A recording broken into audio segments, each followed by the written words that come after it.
আওয়ামী লীগ চোরের মতো ডাকাতের মতো প্রত্যেকটি আসনে ভোট না করে ভোট চুরি করে 300টি আসনেই তাদের সদস্য বা প্রার্থী দিয়েছে।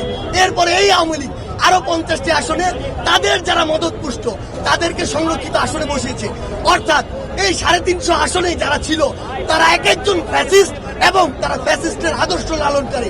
তাহলে আপনি আমাকে বলবেন শুধু ওই 350 জন নয়, পুরো বাংলাদেশে এই ফ্যাসিস্টকে লালন করে আওয়ামী লীগ, যুবলীগ, ছাত্রলীগের প্রত্যেকটি ইউনিটে যে শয়তানরা বসেছিল, যে রক্তচোষা মানুষরা বসেছিল, তাদেরকে আমি কিভাবে নির্বাচনের জন্য আমার প্রতিনিধি হিসাবে নির্বাচনে দাঁড়ানোর জন্য এই অনুমতিটি দিই, সেটি এই বাংলাদেশে কোনোদিনও সম্ভব না।